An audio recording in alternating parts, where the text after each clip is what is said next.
कृष्ण भक्तों, आप सबको मार्गशीर्ष महीने की उत्पन्ना एकादशी की हार्दिक हार्दिक शुभकामनाएं। आज की इस वीडियो में हम उत्पन्ना एकादशी की व्रत कथा का वर्णन करेंगे और जानेंगे कैसे उत्पन्ना एकादशी उत्पन्न हुई। आइए एक बार बाके बिहारी का जयकारा लगाते हैं, फिर कथा का श्रवण करेंगे। एक बार प्रेम से बोलो श्री वृंदावन बिहारी लाल की जय। भगवान विष्णु को समर्पित होने के कारण एकादशी तिथि को बहुत ही महत्वपूर्ण माना गया है। मार्गशीर्ष मास के कृष्ण पक्ष में जो एकादशी आती है उसको उत्पन्ना एकादशी कहा जाता है। इस दिन साधक भगवान विष्णु की कृपा प्राप्ति हेतु पूजा अर्चना और व्रत करते हैं। एकादशी का व्रत बिना कथा के अधूरा माना गया है। आइए शुरू करते हैं हम एकादशी व्रत कथा। कहा जाता है इस कथा के अनुसार सतयुग में एक राक्षस था जिसका नाम नाड़ी जंग और उसके पुत्र का नाम मोर था। मोर एक बहुत ही शक्तिशाली दैत्य था जिसने अपने पराक्रम के बल पर इंद्र से लेकर यम और अन्य देवताओं के स्थान पर कब्जा कर लिया था। ऐसे में सभी देवतागण अपनी परेशानी लेकर भगवान शिव की शरण में जा पहुँचे और उन्हें अपनी सारी व्यथा सुनाई। महादेव जी ने देवताओं को इस समस्या का हल ढूंढने के लिए प्रभु श्री हरि के पास जाने के लिए कहा।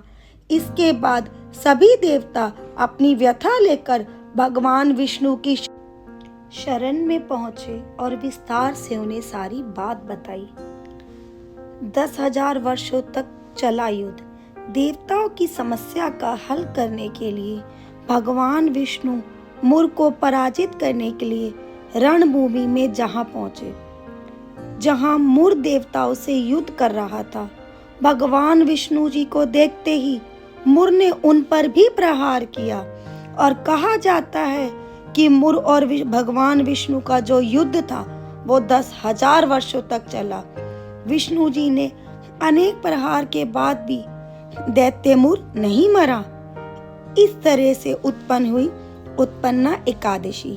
युद्ध करते हुए जब श्री हरि थक गए तो वह बद्रिका आश्रम गुफा में जाकर विश्राम करने लगे।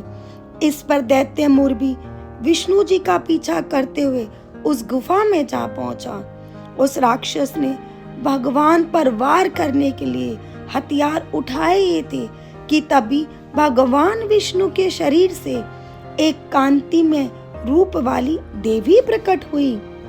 उन्होंने मुर राक्षस का वध किया क्योंकि इस देवी का जो जन्म है वो मार्गशीर्ष मास की कृष्ण पक्ष की एकादशी के दिन हुआ था, इसलिए उनका नाम एकादशी पड़ गया। साथ ही एकादशी के दिन उत्पन्न होने के कारण उन देवी एकादशी का नाम उत्पन्ना एकादशी के नाम से भी जाना जाता है। और जो भी भक्त आज के दिन ये कथा का श्रवण करता है और श्री हरि का व्रत करता है, सभी विधि विधान से उनकी पूजा अर्चना करता है, उसे साक्षात बैकुंठ धाम की प्राप्ति होती है। और कहा जाता है उत्पन्ना एकादशी का व्रत करने मात्र से ही पिछले जन्म के सारे पापों से मुक्ति मिल जाती है और साक्षात श्री हरि की कृपा प्राप्त होती है। इस दिन श्री हरि को पीले वस्त्र पहनाए, अन्न और चावल का सेवन बिल्कुल भी ना करें।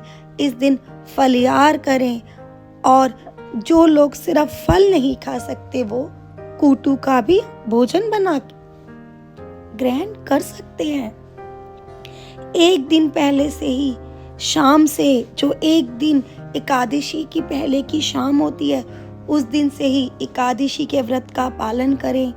शाम को तामसिक भोजन का बिल्कुल भी प्रयोग ना करें और चावल खाना भी एकादशी के व्रत के एक दिन पहले शाम से ही छोड़ दे। इस तरीके से श्री हरि का पाठ करते रहे और पूरे दिन श्री हरि का कीर्तन करते रहें। इस तरीके से श्री हरि की कृपा प्राप्त होती है और बांके बिहारी और श्री हरि विष्णु अपने भक्तों का साक्षात हाथ पकड़ के चलते हैं और अंत में उन्हें बैकुंठ धाम की प्राप्ति होती है। भक्तों, अगर आपको ये कथा पसंद आई हो तो चैनल को लाइक, शेयर और सब्सक्राइब जरूर करें, जिससे हम आगे भी इसी तरीके से आपकी सेवा में उपस्थित रहें और मेरे बांके बिहारी की कृपा हम सब पर, आप सब पर सदैव बनी रहे। एक बार प्रेम से बोलो श्री वृंदावन बिहारी लाल की जय। राधे राधे राधे राधे, जपो राधे राधे राधे राधे।